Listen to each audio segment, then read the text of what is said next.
Hey, this is Deric Lipski with Keller Williams Real Estate, and thanks for watching this video on the top 10 things to do to sell your house fast. What are some of the things you can do to sell your house fast if you're a seller?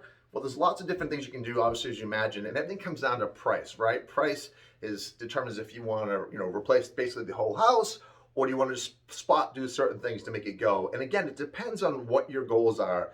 Is it a brand new house? Are you trying to stage it? Do you want to make it sure it's right for the people? Is it lived in? Do we got to do some cleanup? Is it just a total rehab?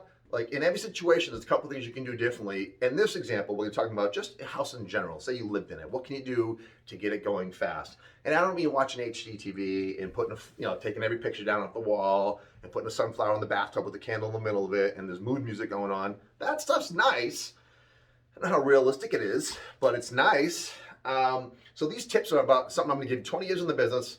Thousands of homes sold, hundreds of 5-star reviews. This is stuff that I do day in and day out. I tell my sellers all the time, when we get the house ready, these are some things we need to focus on. So the first tip we have, and I'll try to keep this quick as I can, make sure that everything is in working order. All the systems in the house are working, right? So some people will actually have a home inspector come to the house and just run through the house quickly to see, like, hey, just do me a general quick turnaround of this house.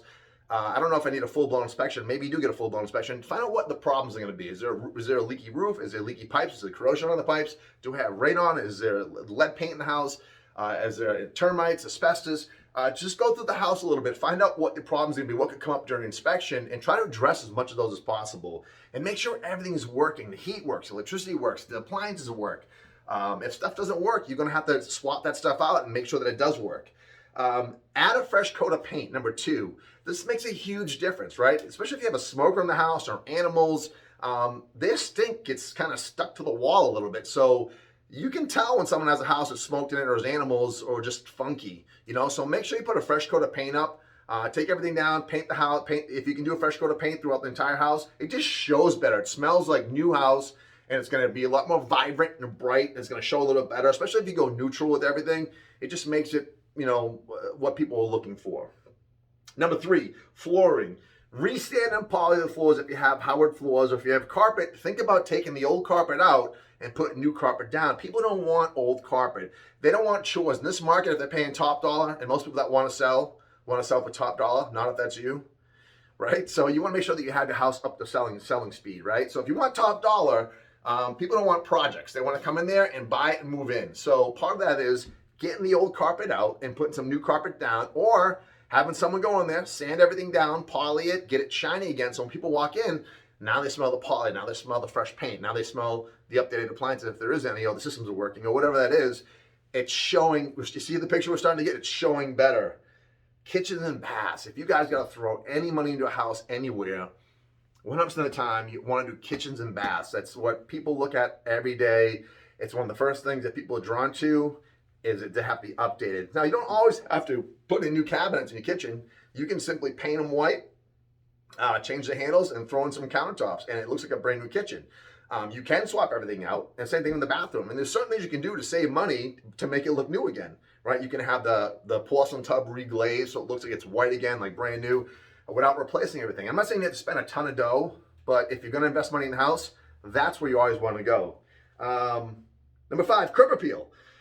This is huge. People pull up the house. A lot of times they know right away if they're going to like it or they're not going to like it, based on the size and location and what it looks like on the outside. So spend some money outside. If you need to fix the chip and paint or paint the house, or if it's vinyl, power wash it, do that thing. Throw some mulch down, clean up the yard, get the sticks out, the twigs out, clean the beds out, put some fresh flowers down.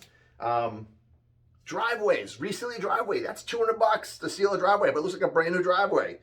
Makes a difference when people are pulling up, and it's short money.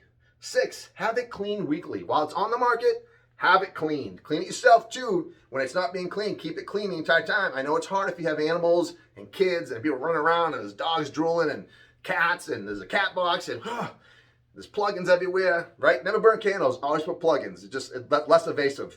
But if you have animals or plugins in, so you want to keep the house clean. People want to go in and smell anything funky, and they don't want to see that it's a mess. It has to look good. Kids got to have their beds made.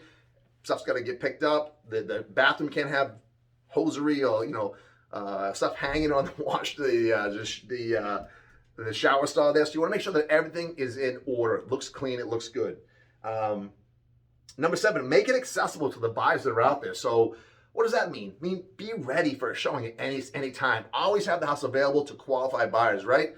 If you want to do an open house, that's fine, but make sure that the house is accessible to the buyers that are out there, meaning you're open to show it anytime you can, within reason.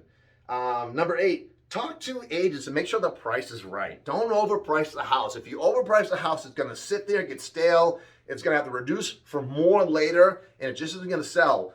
Don't ever worry about underpricing a house in this market. I can tell you this right now, when the market's super hot, if you happen to underprice it by 10 or 15, it's only gonna make more offers come in because it's gonna become that auction-like environment where everyone rushes in to try to get the house, they overbid each other, and now the home's selling for $50,000 over asking versus selling for $50,000 under the price that you overpriced to that. Do you get it? So if homes are $700,000, don't put it at $750, put it at $700,000. And if you go $690 or $685, you're gonna get $725, $735 because people are gonna they see the clear value when they walk in, and it's gonna smell good, it's gonna have nice floors, it's gonna be clean, the bathroom's gonna be updated, the outside's gonna have fresh moats, the driver's gonna be good. I'm like, honey, we gotta make an offer. Look at all the people that are here. Good photos and write-ups. I mean, I do half of my business comes from expired listings. These are homes that just didn't sell to another agent. I either call them or they call me and say, Deric, come down and sell this house. And a lot of times it's just a lazy agent who has a bad photos. They took it with the camera phone. They didn't hire a professional. They didn't measure the rooms. They didn't take the time to take, hours and hours of ad writing classes to get an ad that has a little sell to it. It has a good opening line, has a body of the ad, and then it has a close at the bottom, right? Listen, we're not talking about we have to be, a film writer or something here. We just want to make sure that we give the house the credit it needs. What is something that the buyers would enjoy about this house that you've enjoyed? So I always ask the sellers, what do you like about the house? What have you enjoyed about the house? Because the chances are what you like is what a buyer's gonna like. So let's talk about that. Besides the sheer size, or it's located next to a school, or the kids get picked up here, or the backyard's big enough for a cookout but small enough to maintain it by yourself. There's all these little kind of nuances we can say with the house to make it really sound attractive. People go, I wanna see that, right? So we wanna sell the house with some photos and a great write-up, and then advertise it, right? So some of these people will just stick it in MLS and think it's gonna sell, and for sale by owners do this all the time, and they found out that it doesn't work. Look, you can stick a house in MLS and it doesn't mean it's gonna sell. You gotta advertise it, put it where people are gonna be going. If you know the home is priced at $500,000 and your buyer's coming from Boston, well, let's advertise in that Boston area and those websites, especially in social media, Instagram. They have these little special clubs like the Boston Yard Sale or the Boston Real Estate of the Month, or whatever these different sites are. Let's advertise in some of those. Let's send out some postcards that people have the home on the market that are going to be, that we think would be qualified buyers for our property. Let them know about the house. Let's see if we can attract some of those buyer agents and the buyers to come down here and take a look at this.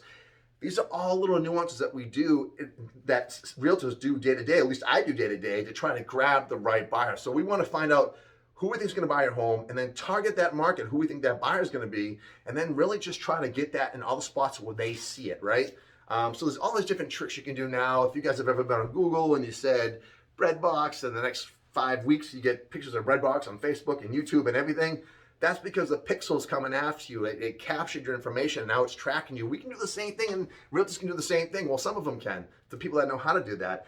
And we can track people who are looking for real estate in this area, in this price point, and go after them and keep sending them pictures of your house and make it so it's attractive. So these are some of the things that we do differently than just sticking it in MLS and hope someone buys it. So I hope these tips help you guys. If you guys need any more tips geared exactly to your house, give me a call, 508-326-5320. I'll see you at the next video.